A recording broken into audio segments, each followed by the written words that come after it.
नमस्कार. Knowledge basket इंडियामध्ये परत एकदा तुम्हा सगळ्यांचं खूप खूप खूप मनापासून स्वागत. होलिका दहनाचा, होली कधी प्रज्वलित करायची, कुठल्या वेळेला, याच्या मुहूर्ताचा एक छानसा व्हिडिओ चॅनलवर पब्लिश झालेला आहे. तो जाऊन नक्की बघा. या व्हिडिओमध्ये आपण बघणार आहोत होळी पूजा सामुग्री आणि होलिका स्थापनेचा पूजाविधी. अगदी डिटेल माहिती मिळणार आहे, त्यामुळे व्हिडिओ शेवटपर्यंत बघत राहा.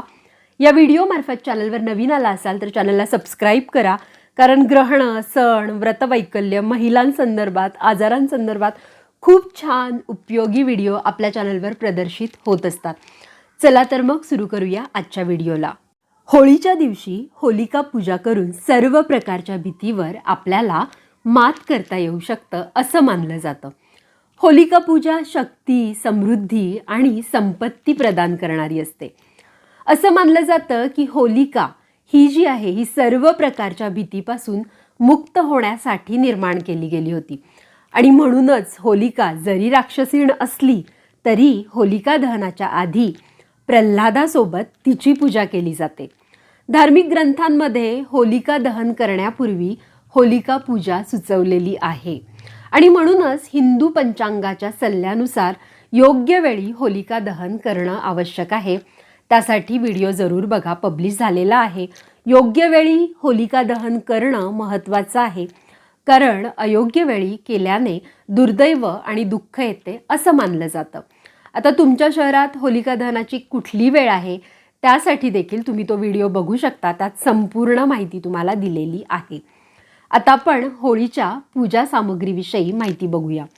पूजेसाठी आपल्याला लागणार आहे 1 वाटी पाणी, शेणापासून बनवलेले मणी, रोली, न तुटलेले तांदूळ ज्याला की संस्कृतमध्ये अक्षत असंही म्हणतात, अगरबत्ती, धूप यांसारखे सुगंध, फुलं, कच्चा कापसाचा धागा, हळदीचे तुकडे, मुगाची अखंड डाळ, बत्ताशा, गुलाल आणि नारळ आपल्याला लागणार आहे.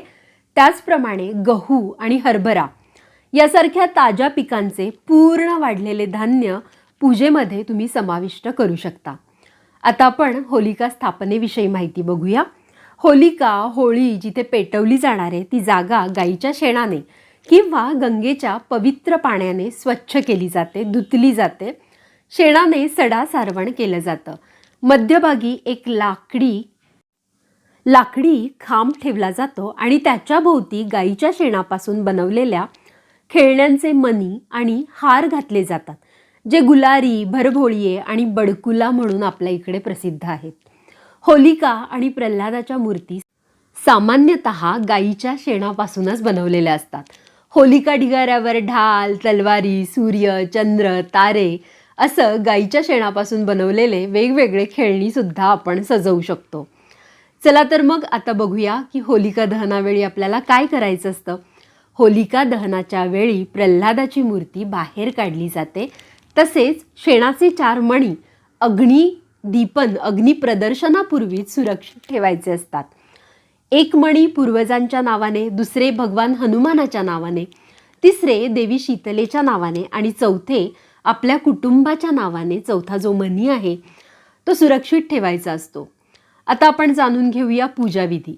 संस्कृतमध्ये मी तुम्हाला काही मंत्र सांगणार आहेत. जर तुम्हाला संस्कृतमध्ये याचं उच्चारण करता येत नसेल तर तुम्ही याच्या अर्थाचं मनन करू शकता किंवा अर्थ तुम्ही मानसिकरित्या तो म्हणू शकता. चला पूजाविधी बघूया.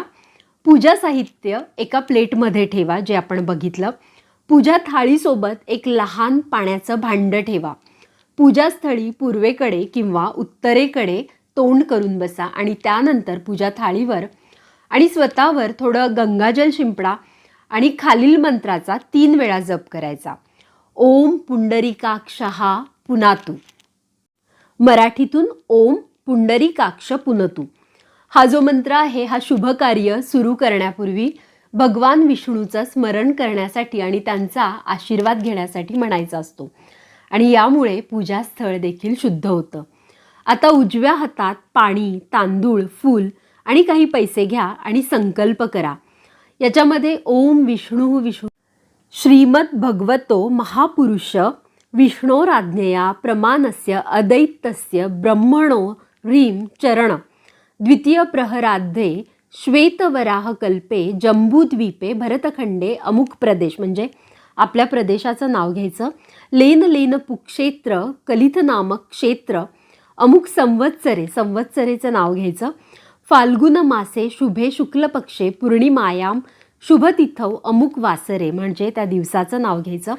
अमुक गोत्रोत्पन्ना, हा आपल्या गोत्राचं नाव. अहम, आपलं नाव. मम, इह जन्मनी जन्मांतरे सर्व पापक्ष दीर्घायुम विमृध वनरे दैहिक दैविक भौतिक त्रिविध ताप निवृत्त्यम सदभीष्ट सिद्धयर्थम च प्रल्हाद नृसिंह होलित्यादीनां पूजनमहम करिष्ये.